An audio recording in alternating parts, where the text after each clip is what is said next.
Hello, everyone, and welcome back to the show. This is Tie the Knot with Emeka the Romantic Mochiga.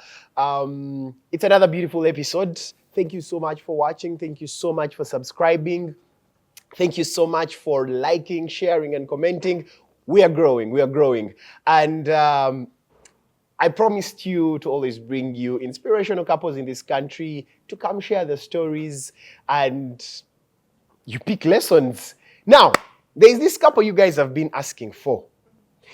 People have been in my comment section. Emeka, we want this couple, we want this couple, we want this couple. Okay, finally, I've had your cry. Ladies and gentlemen, joining me today is Mommy Deb and Michael. Hi. Thank you so much for coming through. Thank you for having us. It's an absolute pleasure. It's also an absolute pleasure hosting you guys. Thank you. All right, so how is everything going?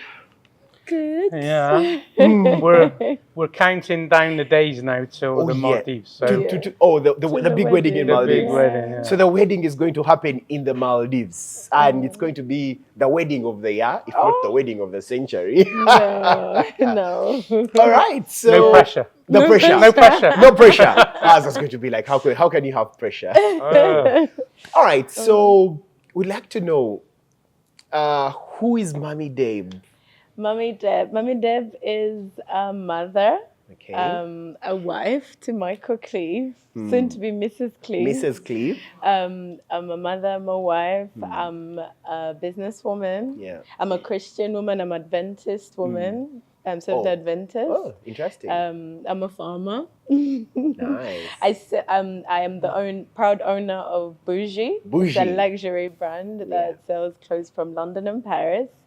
And I'm just happy. Oh yeah, and I'm Kampala creme de la creme. Kampala creme the de la one creme. and only reality TV show that is taken over Showmax and Pearl Magic Prime. Yeah. Wow. And I'm glad to host Kampala's creme de la creme. Aye. And I'd like to know, who is Michael Cliff? Oh, Michael. Michael's a retired businessman. Oh, retired businessman. So soon to be working again in the farm. Oh, nice. When the construction finishes. But I'm a father. I'm a golfer. Oh, nice. I'm soon to be a husband to my beautiful bride. Interesting. And I'm a aspiring Ugandan. Definitely. I need to be. After the Maldives, Yeah. it's going to be done. We're going to give you a name. Yeah. Oh, he has I one. have a name. He has Which one? They gave him one at the consular. Chimali. Chimuli. Yeah. That means flower. Yeah. You have flower. He's Perfect. a flower. Nice. So we'd like to know, Mommy Deb, how did you get to meet Michael? We actually met when I was back in the UK. I've grown up in the UK. I actually went to the UK when I was 9 years old. Nice. I've always come back to Uganda at least for 2 weeks, once every year, Okay. for like 2 weeks. Because my parents wanted us to have, Roots in Uganda. but home has always been the UK. Actually, all my siblings and my parents and his family, everyone's back in the UK. We're the only ones here. Yes. So we met when I was in the UK. I was on work, like when I say on my chair, I was back to back working. Yes. And I literally was working in Surrey, which is like in the countryside. Yeah, just west of London. Of the UK, where people just go to rest and I was working at a hospice. I was actually working at a hospice where people go to just die and rest in peace. I was looking after, I was just assisting people. Well, not assisting people to die, wrong. But Was it like an elderly home? Yes, Yeah. yes. And then every time I'll finish work, like me and my friends will, let's say, go to like a pub or da-da-da-da.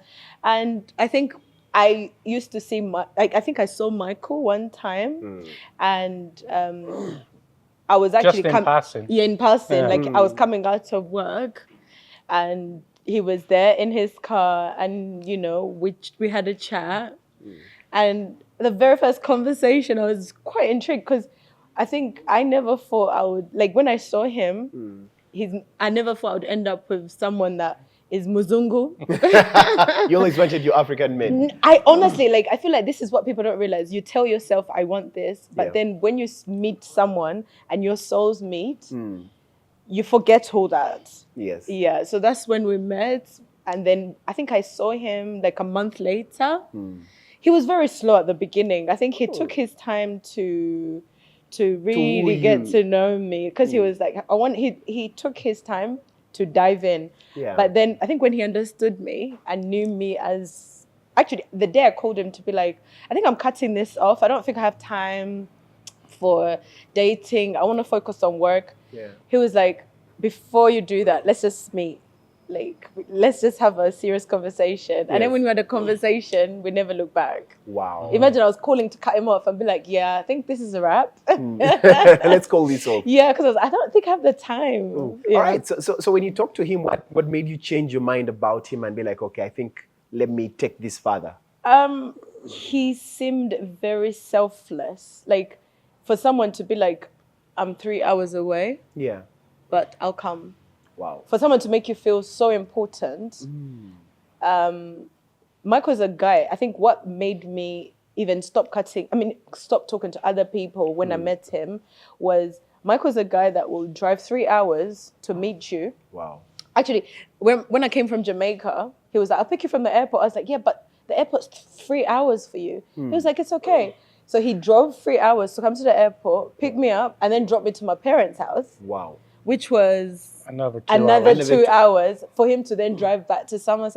So he would do things that these Kwara guys could not even come close to. Kwara guys. No, yeah. Yes. So for someone to be so selfless, and for me, it wasn't about even trying to impress you with money. It was just kindness. And I've always told him kindness is what attracts. It's what attracts you Yeah. to a person. Yeah. Wow.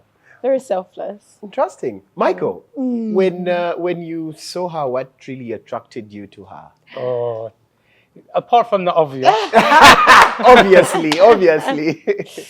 So obviously the thing about kindness runs both ways. Yeah. And obviously the job Debbie was doing is inherently kind, to look after people with terminal illness. Yeah. Is a tough job and needs empathy and so on. Yes. And it pays well. I'm sure. Yeah. But the thing that I got to know, I thought she was interesting. She had a lot to say in terms of she's working and doing all kinds of hustles. Yes. Business in Uganda, it was an interesting dynamic. And we just had a vibe, we got on. The conversation just never stopped. Yeah. The first time we actually spoke all night. We stayed up all night just talking. On phone? No, the first time we met, that when time we met we drove face 3 to face, hours. yeah. Yes. That time we drove 3 hours, Yeah. we spoke the whole night. Wow. Yeah. I remember he dropped me to work. Nothing actually happened on our first night. We just talked. And then when he dropped me to work in the morning, we both said, this seems too good to be true. Like, it just seemed too good to be true. I was like, Okay. That's certainly what I was thinking when I was driving home. I was like, this was amazing. So I drive home, and then we were speaking telephone and messaging and so on for about another month because of the distance, and Debbie was working hard. And it's like, okay, how is this going to work? Let's meet again. Yes. So we managed to find a date that suited both of us. We met again, and it was just the same. Okay. So, okay, this could be something serious. Because at the time, I thought I was done with dating. I was never going to be serious with anyone. I was having fun and just traveling the world and do whatever I wanted. Whatever basically. you want to do, yeah. And then I meet Debbie, and okay, this is an interesting lady. Wow. Let's see. And Very obviously, then we get into having a very serious conversation about all the issues we're going to face as a couple. But every couple faces issues, but clearly we have some differences. he actually made me cry when he Yeah, I gave me did, that yeah. lecture. He was like, this is why we can't be together. These are Wow. the challenges we're going to face. You're black, I'm white. Wow. We have a 22 year gap. Like, we have 22 years apart. Wow. And I've established myself, I'd have to be a father again to Malachi. Yeah. And so on. He's So like, there's a "You have lot of young things that you have to child." think He about. gave if me you a can- lecture and I was just like crying. Wow. So you felt hurt that you were going to lose him? No, because I was like, who does that? It's my birthday. And you're telling me why All this? on my birthday, he's like, this is why we can't be together. Wow. And he was like, I've established everything. You're still working. You're basically still working. Where's your house? Hey, I was like, Maikunga, you were tough. where's your house? What, Yeah, like, I was tough because Yeah. I wanted to see if this, we I got on didn't really realize well. I had to have Yeah. a house. we got on really well, and it's kind of like, okay, but relationships are not just all fun, are they? Yeah. If you're going to make something for the long term, you have to be on the level together, and you have to be ready for the things you're going to face. Yes. So I had a very serious, and I'm not proud of it, but I made her cry, but I made her think about. But it was good.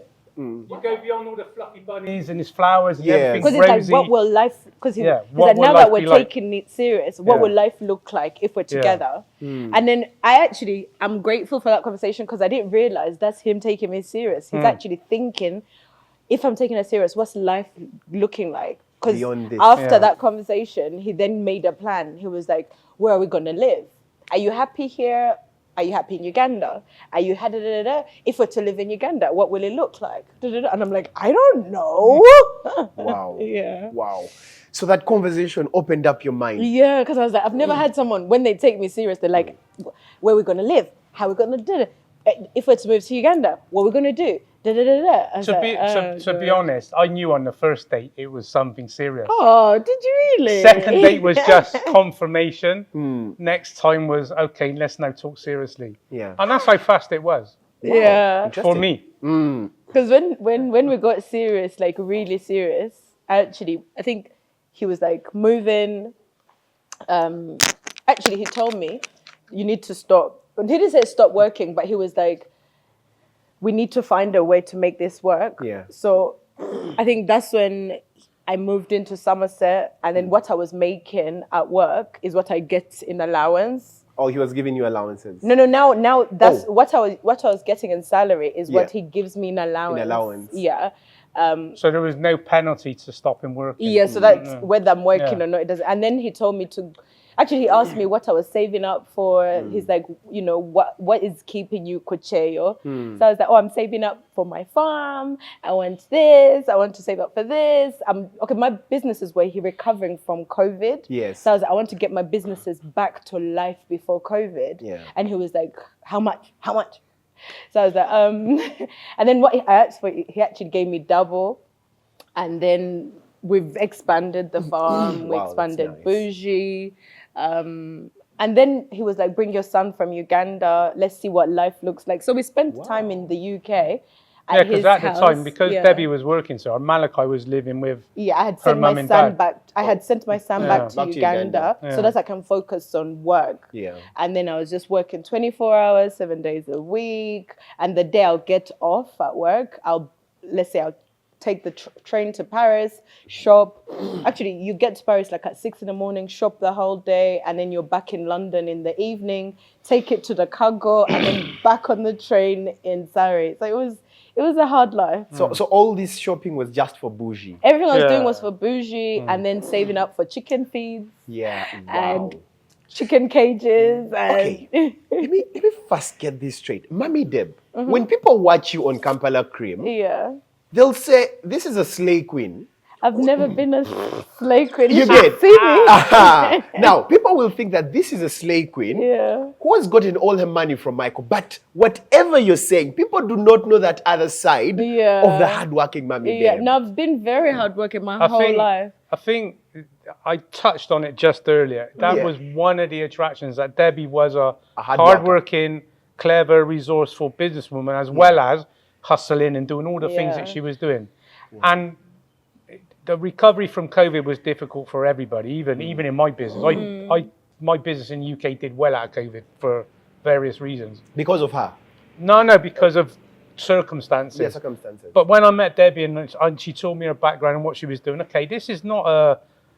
Because I saw her Instagram page. Yes. And then you can He make first- assumptions. Yeah, but then when you got to know, he was so I wanted surprised. to know the real girl, not the Yeah. presentation. So when I got to know there was substance beneath the glamour, okay, now this is a serious girl, you know? Yeah.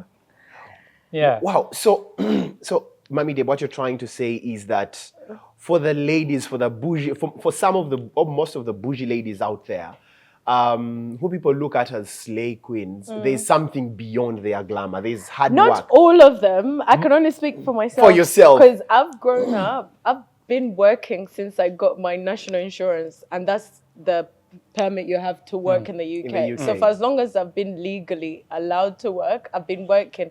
I've never been there when I have one job. If I'm, let's say, studying, even when I was in university, when I'm working between these hours and those hours, I mean, when I'm studying between these hours and those hours, the hours I'm not in class, I had another job. And then on the weekend, I had the decorating job. Like, I've always been that person that, even before I met Michael,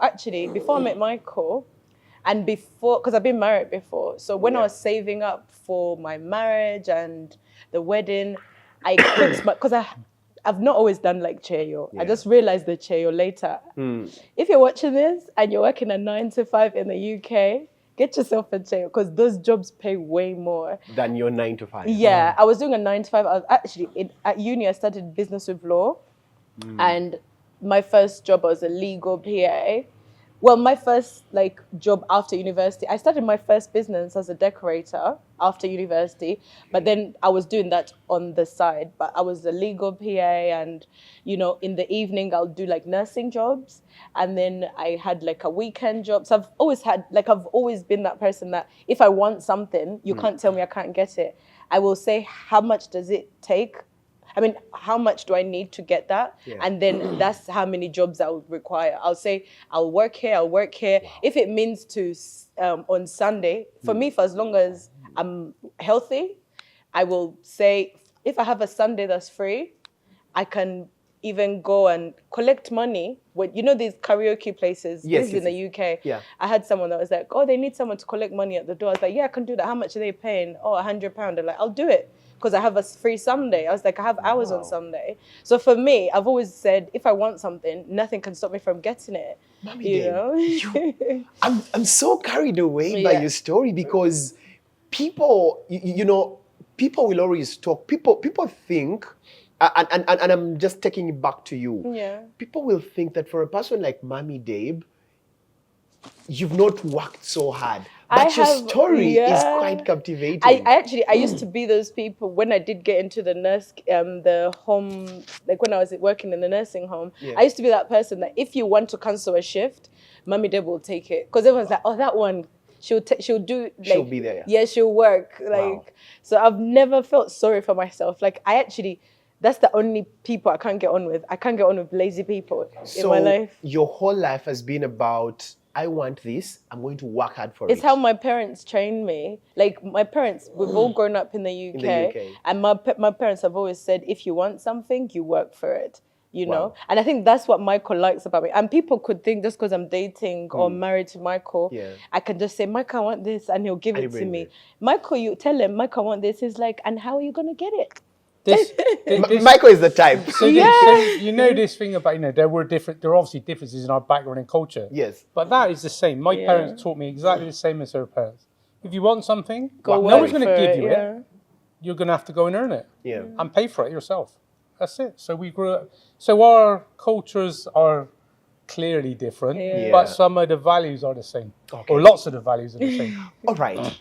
Before we get back into the love story, Mommy Deb, in Uganda currently, you know it. We have girls who are just seated there waiting for men to provide for them. That makes me sad only because I feel like if you've not worked hard yourself, if you've not discovered your own journey, what you're good at, if you've not hustled yourself, let's say you find someone that will give you the lifestyle, will give you a good life, they will know that they made you. And you never want anyone to think they made you. You never want anyone to think that without them, you'll be nothing. I mean, without them, who would you be? You want to be able to find your own identity, find your purpose, find your calling. And obviously it's nice because, trust me, I don't think I would be living in Kololo without Michael. So there's levels to this. To these things. Yeah. I don't think I'll be driving a GLE just yet. I know, right? And when you come out on social media and you show off what you have, people think, oh my God, yet she has... Guys, Mommy Deb has worked for this. Michael. So obviously Michael added a lot of, the creme de la creme is because of Michael. But before Michael, before Michael was traveling the world, there's nothing I wanted that I couldn't get myself. I didn't... you know, I wasn't living in Kololo, but I was in East London, you know? I know, right? So, yeah. All right. So so today's topic, we want to talk about starting over again. Okay. Yeah. In love. In love. Okay. In love. When we're talking off the camera, you told me, Mr. Cliff, you've been married before. Mommy Deb, you've been married before. And you guys have started all over again. And it's so beautiful. Yeah. People see your love story. People watch you. And they see all this beauty and glamour. They see the beautiful love story you guys have. And they think that it has just started now. Michael, let me start with you. You said you were married before. How long was that and how did it go? So I got married when I was 27. Okay. And I was married for 25 years. Wow. So raised my children, our children, sorry. And eventually we just grew apart. You know, these things were on a long relationship. It happened. Yeah. It was, I never thought it would, but it did. Yeah. Everything's very amicable. In fact, my ex-wife's met Debbie. She's nice. In the UK. Nice. Yeah. So things are good. So, but when I got divorced, I just thought, okay, I was married for a long time. Do I really want to get into another relationship because I am that bit older? Yeah. I was lucky that my business had done very well in the UK. Yeah. So I had freedom and money to spare. And of course I went and enjoyed myself. And I also got to the point that I didn't have to work anymore. Wow. So I had lots of time to travel the world and do what I wanted, date anyone I wanted and have fun and da-da-da-da. So I think we spoke earlier just now, and I said when I met Debbie, it was kind of like, oh yeah, she's a very, very attractive lady. Yes. Okay. He thought I'm the dating type. He didn't realize. Yeah. So yeah, of course, when you actually start having a conversation, and I started to see, okay, this is not just someone who can dress nicely and hair and makeup and blah, blah, blah. There's substance here. This is a fully rounded lady. Yeah. Okay. Now I'm, okay, how could it actually work? And yeah, I'm not ashamed to say I fell in love very quickly. Nice. I didn't tell her straight away, but You kept it to yourself. yeah, I kept it a little bit on the level because the other thing I wanted to do is get to see the real Debbie. All right. And if you ask her mother, she will say that actually, Michael actually prefers Debbie with no makeup and da-da-da. And there is an element of truth in it.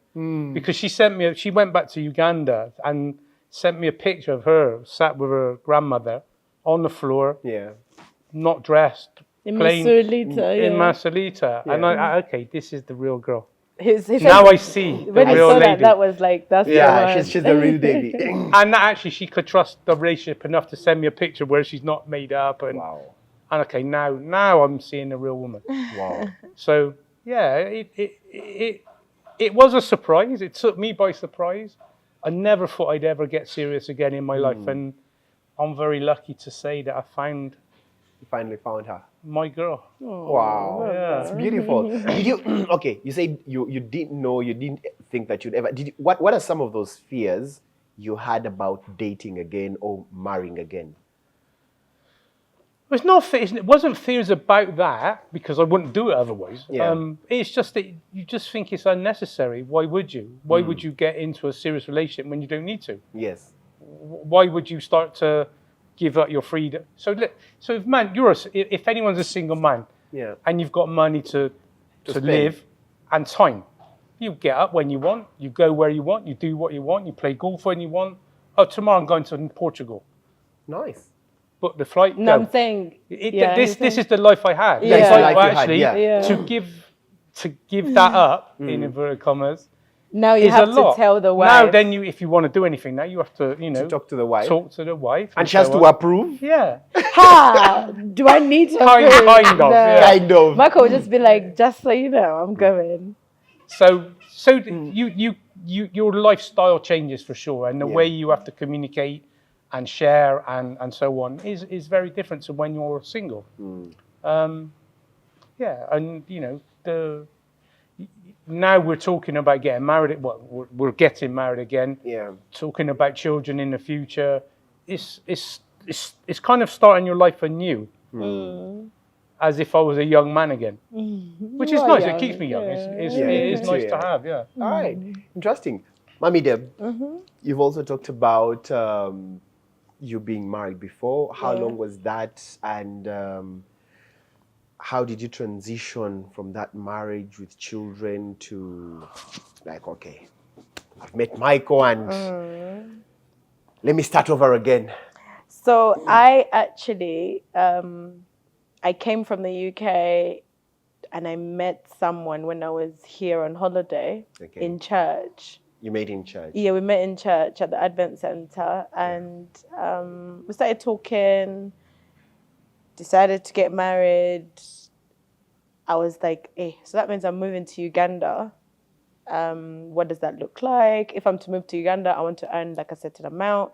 So that's when I did those jobs. I was like working, sending money for us to build this. Oh yeah, he helped me build my farm. Oh, nice. So I was sending him money to build the farm the first time. And then come to Uganda. Well, actually, I set the wedding date the day I knew the farm would be in profit. Because that's how I think. I'm not coming to Uganda to suffer. Yes. I'm coming when I know my business has started making money. Making money. So my wedding was set when the farm's in profit. So we come to Uganda, I get married, and then I start that marriage. And I realize I don't know him as well as I thought. And it didn't work out. And it changed how I looked at marriage completely. Like completely, to a point that if someone actually told me they're getting married, I'd actually feel sorry for you. Wow. Like if someone says, "Oh, getting married," I'd be like, Bambi. Yeah. Like poor thing. Like you'll be fine. You'll be fine. Be strong. So when that marriage actually only lasted a year. Yeah, I didn't stay. I tried to make it work. There's things I never thought I'd tolerate. I tolerated. I tried. But when I realized now I'm choosing between life or death, like this, I realized this is not for me. Decided to move out. Yeah. I remember I cried for a long time. When I left, I cried for a long time. I never thought I'd get married again. I swore I'll never get married again. Like I promised, I was like, I'm never, ever gonna do this. I was so embarrassed. Because in the UK, I'm a firm believer with like my church, my roots are in church. Yes. And the UK, both churches actually, because I have two churches that I used to attend. We have a Luganda church. Oh. Because we have a Ugandan church. Oh, Ugandan church. Yeah, so it's in North London. Yeah. And then we have an English church, but for Ugandans as well. So it's usually the youth and stuff. So both churches threw me a huge send-off. People contributed. Like when people send you off, like, yeah, she's ready. You go. And then you only do it for a year. I was so embarrassed. I didn't even show my face at that church for like 3 years. So I was so sure I won't get married again. And then that's when I went back into deep work. I was like, let me bury my head in work. Let me just, you know what? Let me focus on being successful. That's what I said to myself. I was like, I won't want revenge, but success will be the heal revenge. me. Yeah. Not even revenge, because I didn't need it. I just wanted success will heal me. Me knowing that my farm, because even when we broke up, he took like my farm workers. Yeah, actually, I don't want to say, yeah. So when because I think he thought if he's not managing my farm, it will fail. It's going to fall. Yeah. So I struggled like getting new workers. I struggled like just getting the businesses afloat. Yeah. So I was like, let me go back into work. So I went back into work. That's where I met actually. So I filed for divorce as soon as I left, filed for divorce. And I said, let me focus on being successful. When I got to the UK, I'm working. This is now like a year after my divorce. While I'm in the Cheyo, I meet a Ugandan guy there. This is like in Surrey, where you don't know anyone. Yeah. And the only person I actually was very close with was a Ugandan guy. We became like best friends, and that's the guy I actually had my son with. Because I said to him, I was like, I never want to get married again. And but I want a baby. So I actually had my child, because in my mind I was like, I just wanted to be a mother. I never wanted to be. Yeah. So we had a baby, and Malachi healed me. Wow. Like, he healed me. Like, I don't think I ever wept again. When you had him. Yeah. But obviously having a baby, you left work. So that's how, to me, after my divorce, having a baby is what healed me. Like, I know it sounds so wrong, and I would never encourage people to have children out of wedlock. Yeah. But for me, I didn't believe in marriage anymore, and having a baby healed me. And I was like, you know what? I'm ready to never even marry again, because I cannot deal. I can't. Okay. That's why when I met Michael, I was like, and I even told him, I was like, I hate men with money. Men with money can be so rude. They think they can control your life, yet I can work. Yeah. I can get myself what I want. And he didn't even reveal to me, I didn't think he had money. Wow. Actually, he made me think he didn't have money. So yeah, he made me think he didn't have money. Oh, wow. Yeah. Because I remember he was like, so where do you want to go for a second date? And I was like, I used to think he used to spread out the dates so far apart because he's saving up. Oh, wow. To take me out. Wow. Imagine. Wow, Michael. Wow. I swear. But you see, for the character we've seen on Kampala Cream, it's so typical. It's so typical. I didn't know. That. Like, I was like, this guy, Bambi. And then you always wonder, like, maybe I should offer to pay.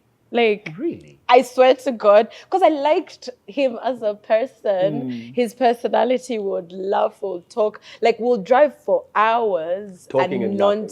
Like, literally, I feel like we'll get there in 5 minutes, yet it's been like a 5-hour drive. Wow. Yeah, we were good friends. I think that's what made us like very, very good. And close. Partners. Yeah. Yeah. So here you are, a person who said, you do not believe in marriage again. You're not going to get married again.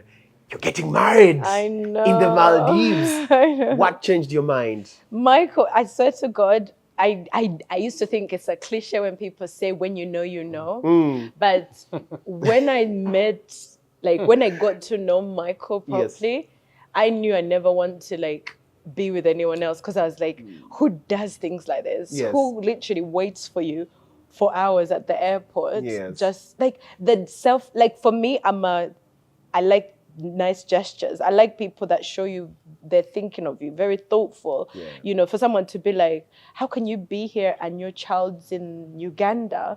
Got something that keeps me up at night crying. He's thinking of it, For someone to be like, how's your business doing? How's your farm doing? Yeah. How's this doing? Like, the thing is, the way I've treated people my whole life, and I feel like no one has ever even repaid me. I feel like God paid me 10 times more through Michael. That's why I never ask anyone for wedding contributions. I'm like, God's got this. Interesting.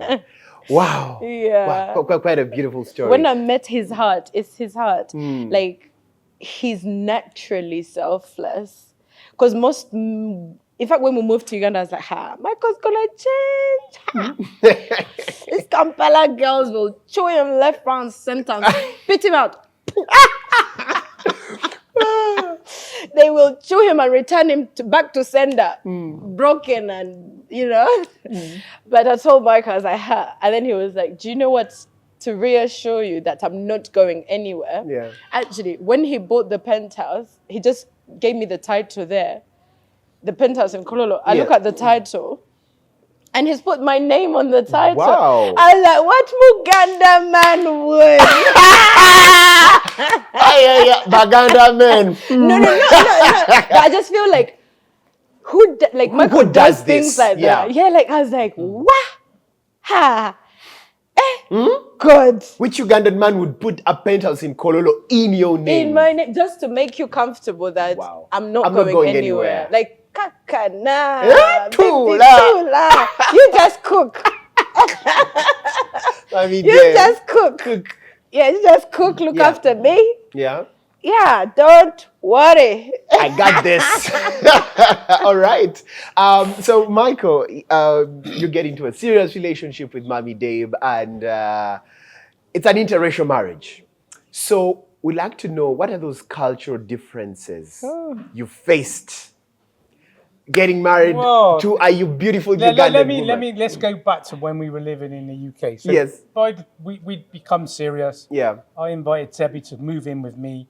So she moved down, and Malak had come back by then. Oh, yeah. So I lived at a time when we were living in a very rural, very white, not many ethnic minority people at all. Yeah. So Debbie and Malachi stood out quite a lot. Oh, because He they were was the the only only black- Africans there. yeah. He was the only black kid in the school, blah, blah, Yeah. blah. So, but we didn't really get too much, although we spoke about it, might come up, it didn't really come up as a factor. So when we decided to make our plans to move to Uganda, and then we're at the point of leaving, Yes. we go for a night out and as a farewell to all my friends at the golf club and so on. And they were saying, are you, and they were just pulling me to the side. Are you sure? Are you sure? Are you sure? Yes. But let me tell you, there was not one thing about race came up. It was all about age difference. But she's a lot younger than you. You know she's a lot younger than you. And there was nothing about, oh, she's black and da-da-da-da-da. Yeah. It was all about the age difference. Yes. And I think, to be honest, that is sometimes where, if we have any disagreement, sometimes the age difference comes in a bit, because she'd say, "Oh, you're being my dad." Oh, wow. Yeah. And it's like, No, It's like a dagger in your heart. Sometimes he's lecturing you about, Debbie, you need to stop spending so much. I was like, oh, you sound like my dad. Yeah. Why can't you just sound like my boyfriend? You know, my boyfriend's meant to be like, baby, go spend. Yes, spend. Here's the money. You know, Michael will teach you a lesson. Like, you literally go out with a group of friends, and then let's say, I'm like, babe, you know, if you're the only guy, you're meant to pay the bill. Yeah. And he's like, who said that? Am I her boyfriend? Oh. Am I her boyfriend? Whoa. Am I her man? Yeah. They want so my there's pay a for cultural food. difference that I had to learn very quickly. I'm literally every day I'm teaching him. I'm like, in Uganda, We do things this way. if you come out and we're all girls and you're the only man there, Yeah. you pay. And he was like, no, I don't. And then he'll be like, can I have my wife's bill, please? Oh, wow. And then even like I'm teaching him when every time we go to visit like my parents, Yes. I was like, we can't go empty-handed. He's like, but I gave them so much at the Kuyanjula. And now every time I'm in Masulita, I have to take meat. I have to take this. I'm like, yes. He's like, every time I see your parents, I take something. I'm like, yes. Wow. I'm teaching him these things. Actually, even the bill at home, like how much we spend on food, is so high because I tell him everyone that enters this house has to leave when they've had a cup of tea or food. He was like, Debbie, but we always have like your glam squad. We have this, yeah. We're feeding so many people. I'm like, that's what we do here.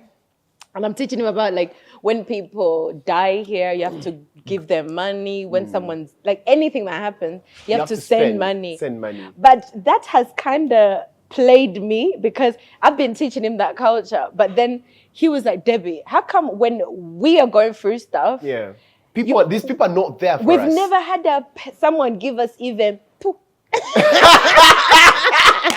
But we keep on spending on them. No, but actually my family is very good with us. Like my family, Michael knows that when it comes to my family, they've always supported us. Like my family has always supported us. There's never been an issue. But the culture here, like it makes me laugh when people send me invites to wedding lunches. Yet in my mind, I'm like, how do you get the audacity to invite me?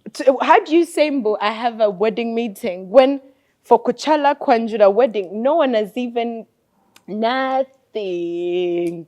That's what I don't get. Like it confuses me. Wow. So Mike, what other cultural differences? So the hosting thing is the same in the UK. Yeah. That's the same. If people come visit you, look after them. That's not really any different. But there's a very big difference in respect of if you bring a child into the world, you're responsible for them to the day they die. Yeah, of course. Not the other way around, like the children look after their fathers and mothers. Of course, if they get ill and they're very old, then of course you take that. But the parents are responsible for the children. Yeah. You bring them into the world, that's your responsibility until they finish. So anyone come to your parents' house, you don't take things, you don't do that. That's not done. They look after you and in respect of, let's say, I've got 2 daughters. I'll be expected as the father to pay for the weddings. Yeah.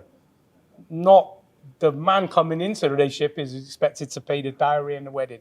It's very, very different. So in the UK, a father is supposed to pay for his daughter's wedding. Yes. Everything. Everything. Everything. Here in Uganda, you pay dowry. You pay Bride price. everything. I pay for the before. wedding. You pay. Wow. So this is what I'm saying. So these things are very different in respect of how children and the dynamic between children and parents is very different in the UK. So Interesting. yeah. Wow. Mommy Deb, how have you been able to maintain your African culture in a white heritage? Well, in the UK, I think Yeah. because at home in the UK, my mum always said, in this house, this is Uganda. Yeah. Then outside, that's the Queensland. So We do things differently. Yeah, so we'll still get chapa at home. In the UK, should chapa Yeah, and then she'll even tell you that you don't speak. We're not allowed to speak English at home. you. It's Luganda. Yeah. So my mum made sure we all understood, like, you know how to speak Luganda. She speaks to you in Luganda. Yeah. And she tells you you're meant to answer in Luganda. And she, like, I've always admired our culture. Like, I love the Ugandan culture. I've always, you know, my mum better not see you greeting someone standing up. Mommy Deb, you kneel down. Even in the UK. So Like, do you kneel down when greeting Michael? when I'm really happy. When he gives you money? No, it's not money. Money doesn't impress me. When he does something so sweet, like Wow. so sweet, like when he does something that's so kind, I'm like, oh, that's when I actually find it quite difficult to. It's very alien for someone to bend the knee. bend the knee. Or Sounds very whatever you Kneel describe it, to down. kneel down, kneel down. Yeah. Because men and women are treated as equal. So there's none of this. equal. Say that in again. the UK, equal. So me and you equal partnership. Of course. Huh? Of course. You've said it on I've said camera. it on camera. Me and you equal. It's, yeah, Equal. equal. Equal. For Men and sure. women are equal. Can So we sign? I don't find it too comfortable when that happens because it's like, well, hang on, why you been? Why I've are done you something kneeling nice, big deal, you know. I'm doing it because I want to, or need to, whatever. Yeah. But you don't need to bend your, kneel down to say thank you. And I don't think it's needed. And I know, I understand the culture, and I understand it's a nice thing. Yes. But I find, as an English guy, quite challenging. So because we just don't do that in the UK. Wow. Mm-hmm. Wow, interesting. So knee. your story is quite amazing. So how has your past, the both of you, how have your pasts shaped the people you are right now? Yeah, my past definitely changed me because I do not tolerate kwara. I think You had to go for creme de la creme. not even creme de la creme. It just shaped me in a way that Right and wrong, basically. yeah, like I think now if I'm to stay in a marriage, if I'm to be somewhere, I have Yeah. to be somewhere where I'm respected, loved, cherished, and I have to know that the energy has to be the same. same. Like I give you what you give me, and even like I want to, like it's made me so, it's my past relationships taught me how to self-love, and it's because of self-love I knew my values, I knew my worth before I even met Michael. So that's why when Michael met me, he was not meeting a girl that is, Michael actually always said to me at the beginning, he's like, you're very hard to impress. I was like, because that's not like niceness, being kind, that's what impresses me. Showing me you have a good heart, that's what impresses me. So by the time I met him, I knew myself, and that's why he didn't end up just dating me, because he was like, I had to marry you. Because I think it taught me that I am not someone to be played with. I am a wife. I am someone to be treated with value. Like you know that I'm a woman of value, and I know my value. Wow. So it just made me rate myself a bit more. And I would rather be alone than be with someone that won't rate me. Wow. Yeah. Interesting. Michael, how's your past shaped you? It's a similar story. I mean, I didn't have quite the same. Because you had a good marriage. I didn't have the negative experience in marriage. It didn't end. It didn't last to the end, which was a disappointment. But it wasn't a bad marriage at all. 3 nice children, good adults now, and a lot of good times over the years. So it ended. I became free. So I have a good understanding of what it takes to make a good marriage. Wait, say that with your chest. So Mommy Deb has I told have a good understanding of what it takes to make a good marriage. Nice. And Compromise. patience, compromise, Listening to your wife of course, is number one. Yeah. And vice versa. No, but listening to your wife is what will make you a happy man. Happy wife, happy life. Yes, it's true. But communication goes both ways. You know this. I do listen. We speak about this. Wow. So yeah, that thing about that inherent respect, inherent cherishing of each other, putting each other first, has to be there. It's just it should be just a given. It's not even something you have to talk about. It's just that is it. Yeah. And if you love each other, it just comes naturally. You don't have to think about it. You just do it because that is where you want to be. Wow. Of course, then dealing with difficult times or things that go wrong, because everyone encounters a problem. Generally, that's down to good communication. And it is a challenge for any couple, us as well. You know, we don't always agree on everything. Yeah. Sometimes we don't have. Are you ever wrong? Mommy Deb, go kubyenyo. Of course, I'm wrong sometimes. Yeah. But the thing is, a lot of the things that you would find difficult to find agreement on, there isn't right or wrong. There is just what you think is the best way forward. There's no right, wrong, but you have to come to a decision some way, somehow. Wow. And it is a communication thing. And it's challenging for anyone, us included. Yeah. So, you know, I don't want us to be portrayed as perfect couple because we're just a normal couple. A normal couple. That We're has a its normal own couple, challenges. yeah. Okay. So what keeps your marriage strong despite the challenges you have? As a couple? Answer that properly. Because I know what she would normally say here.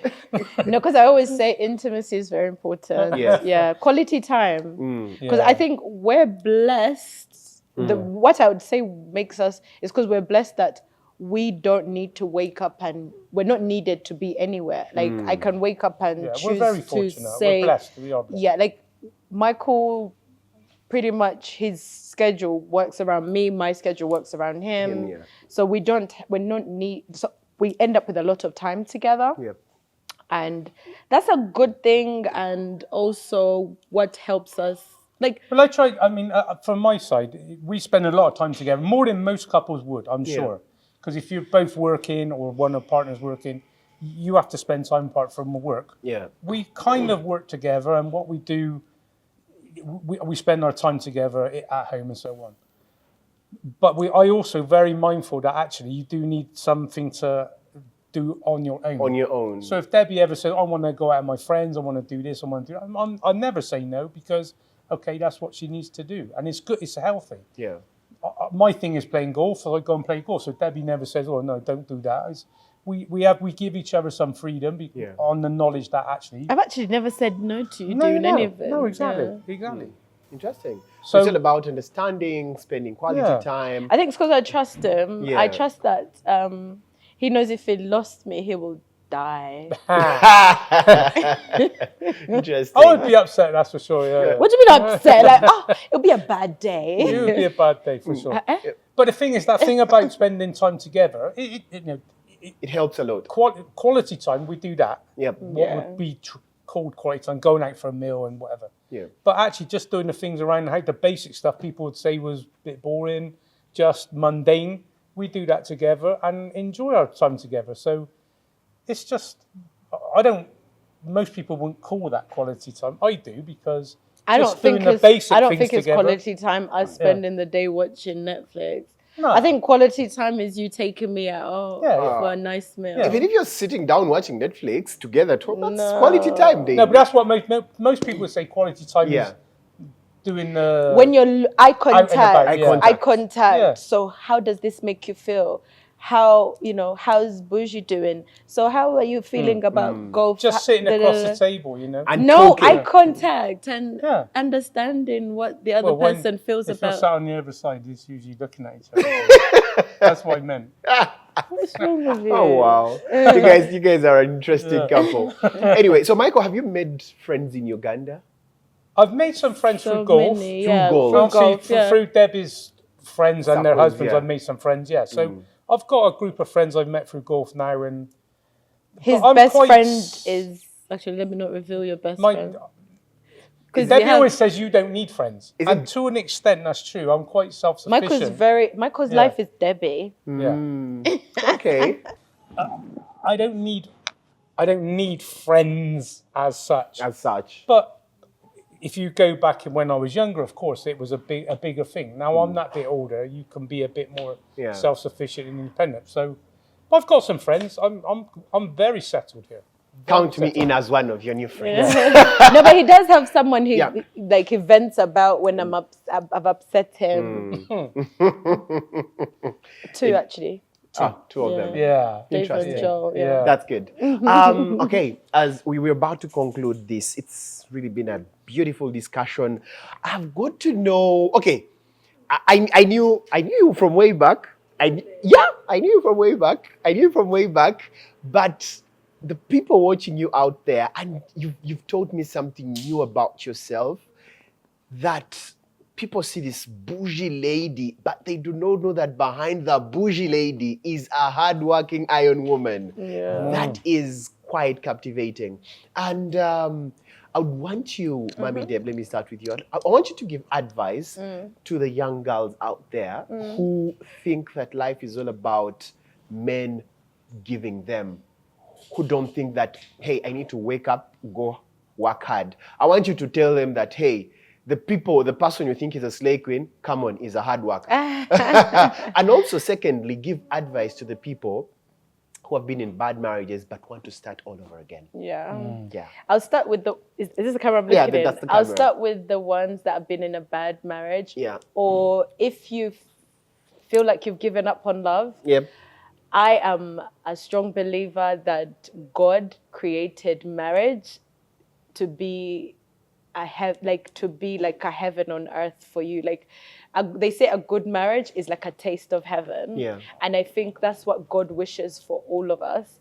So I feel like when I was going through the worst heartbreak of my life, I honestly believe with all my heart that I will never be okay. Yeah. And I want people to believe and have faith. Because when you pray, God says, believe that it will happen. I want people to believe that things do get better. God is still a miracle worker, because I never thought I would be getting married. How many years is it later? My marriage, I got divorced in 2017, and now 2024, I am getting married. Wow. To the love of my life, who is a good-hearted man, and never give up on love, and never actually, whatever you think you're looking for, scrape it and go back to working on yourself. Working on yourself will help you attract the right person, because you love yourself enough to not tolerate Kwara. kwara. Wow. Say that word again. Loving yourself enough will? Loving yourself enough will help you attract the right person, because you have a better mindset, you will set standards, and you will know yourself enough to be like, this is not for me, this is for me. And people don't realize a very hardworking woman that knows herself, men love that. Even a man that, let's say, is very wealthy, even he wants a very strong woman that knows her worth, knows how to work, knows how to turn his billion to billions, known how, like, whatever you give him, whatever he gives you, you're going to turn into something more. Because that's women, that's what we're meant to do. You give me a house, I turn it into a home. You give me, like 1 billion, I turn into 10 billion. by God's grace. So that's what, and all the women trying to say, the first advice you ask for is for women that are trying to make it. I pray that every woman seeks God first, and then you try to understand yourself and understand the purpose, your purpose. Understand what you're good at, work every day, build a vision, write a piece of paper. Where do you see yourself in a year, in 2 years, in 5 years? Every day do something that leads towards that. Temwenyoma, that's why I always say to my Let's Talk with Mommy Deb girls, temwenyoma. Never say you can't achieve that. Why? When God has given you 2 arms, 2 legs, every day do something that will lead you to where you want to be. Yeah. Wow. Yeah. Wow. It's beautiful. Mr. Cliff. Yes, sir. Advice to the boy child who thinks he's going to get money from sugar mummies. Not a sugar mummy. No, because you see, in Uganda currently, Mommy Deb. Well, it's a thing. It is a thing, man. Men are out there waiting for women to provide. They just want to go gym, make the body, make But then the what muscle. do the women get in return? Just to say I have a man. That's not a man. I mean, the women get the, you know, it's something quite common. Anyway, Really? yeah, Mr. Cliff, advice to the boy child out there. So I just learned something new today, if that's a thing. You didn't know. There's boys guys, going for sugar mummies. You want a sugar mummy? No, I'm saying, he's saying there are But do guys. you want a sugar mummy? No, She's your sugar I've got my mummy. sugar girl. It sounded like wait, there's jobs like this. Where do I Come on, apply? people do that. I'm joking, I'm Wow. joking. that- Anyway, and secondly, It's blowing my mind. yeah, Please, advice would- to the boy child, and secondly, advice to a man who's been married before but feels like he wants to He start wants over to give, again. Yeah, okay. So let's start with the sugar mummy thing because that's quite interesting. Yeah. So obviously the opposite of the slave queen example you gave. And I was going to say on that subject, I mean, for me as a man, Yeah. if a lady is just expecting to be provided for and do nothing of her own, it's not attractive to me. That's not what attracted me to Debbie for sure. Yeah. It's the opposite. So that if women think that good men, I hope it would be good men, are attracted to that, I think they're on the wrong level. Yeah. Same, and it applies to guys thinking that women are just gonna Give them. give them and look after them. Maybe some would. I mean, not, you know, relationships are strange things. Yeah. All things are possible. But if I was that man, I wouldn't be proud of myself to say I'm just being provided for. I'm not doing anything. I'm just there to look pretty, basically. It's a bit vacuous. Yeah. It's not good for me. For you. So the more serious subjects of finding love, if you think you're not going to, whilst I don't have the same views in terms of religion as Debbie, that God's going to provide everything, I'm more of a you make it happen for yourself kind of guy. We'll pray for him. Pray for me, yeah, pray for me. Yeah. That in reality, of course, you don't know what's going to happen. Life is very strange. I never thought I would meet someone that I would fall seriously in love with again, and even contemplate getting married. So it just shows that if you keep your mind and your heart open, you just never know who you're going to meet. And there is always someone for everyone. I do believe that for sure. Yeah.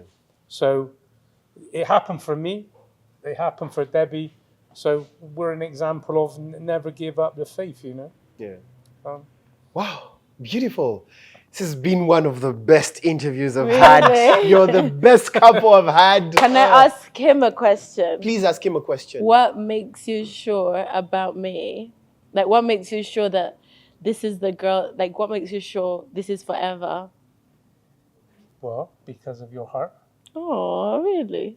because of your mind, What about my mind? because of the way you think and your attitude and so on, your values, and you look good.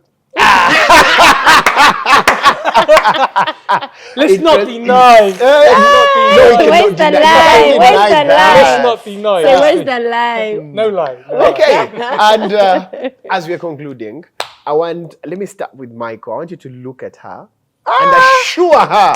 Hey, Give her those sweet words. your vows. They said men from the UK are the sweetest, so we want to know it today. Let's start the vows. Let's start the vows This before is you get to the pressure. Maldives. I can admit, even today, and it's only 3 weeks ago, I haven't even started on the vows yet. You've no. No. Start them now. Yeah. Oh my God. Reassurance. Thank you. I didn't pay him to say that. I Oh my promise. God. Pay me. Honestly, this is just. No, this is something we always do on Yeah. the show. Oh, So let me think how to do this. Let me then record. So, in the eyes. I love you so much. You make my heart light. You make my day special every day. You make me want to wake up and see you, spend time with you, and go to bed with you. Wow. You are everything to me and always will be. We're going to grow old together. And I'll look after you, don't worry, when you're old. Because Debbie always says she's going to look after me. But I'm never getting old. Okay, good. So we keep each other happy. We keep each other young. We'll keep each other safe. Good. We'll raise our children to be good people. And we're going to have a great life. That's lovely. Forever. That's lovely. Amen. Mommy Deb is blushing. I didn't see that coming. All right. Okay. Mommy Deb. Now I've got to do my vows all differently. So I can't repeat. It's your turn, Mommy Okay. Deb. It's your turn now. Michael Cleve. Yes, madam. Michael William Cleve. Mm-hmm. You are truly one of a kind. I've never met a man like you. Mm-hmm. There's truly one you. Even when you annoy me so much, there's no one I'd rather wake up next to. That's lies. You're ruining my moment. I quit. No, don't quit. I quit. Don't quit. No, I quit. This is a sign. He doesn't let me finish. Michael, let her finish. She's trying to Sorry, be sorry. sweet. Oh, baby, sorry. Okay. You're a nice man. That's where I'll stop. You killed it. You ruined it. Now I have to get in the mood again. Oh, God. Marriage is hard. Oh, Marriage is so hard. Okay. Marriage is going to be hard. So, Mommy Deb, you've stopped. Okay, just. Okay, I'll try. Let me try because you killed my mood. Start. Give you a kiss. Love you. Love you. Go on. Michael William Cleve. Yes. I want a full life with you. I want to have babies and we grow old together and you allow me to look after you. I appreciate you every day. Even when I'm joking and I'm very playful, I can't believe that God blessed me with a man like you. I don't know what I did to deserve the kind of love you've showed me. I'm grateful. I love you to the moon and back. Even when you make it hard to love you, when you're so stubborn. But I still love you. I still celebrate you. Even at your worst, I love you. Even at your best, I'm still humbled and I'm still grateful. I pray I never take you for granted because I don't. I'm human, but I want to be a good wife. I want to be the best wife. And I want to make you proud. You will. And I can't wait when you just depend on me. Amen. Thank you so much. Oh my God, it's been quite a beautiful interview. Thank you so much, Mommy Deb. Thank you. And Michael for coming through. Thank you for accepting welcome. the invite. And I believe you guys are going to have a very beautiful and wonderful marriage. I hope We wish so. you all the best in the Maldives. Thank you. Yeah. And guys, thank you so much for watching. God bless you. It's Tie the Knot. My name is Emeka the Romantic Muchiga. Yeah, we catch up in the Maldives. Thank you so much. Bye-bye.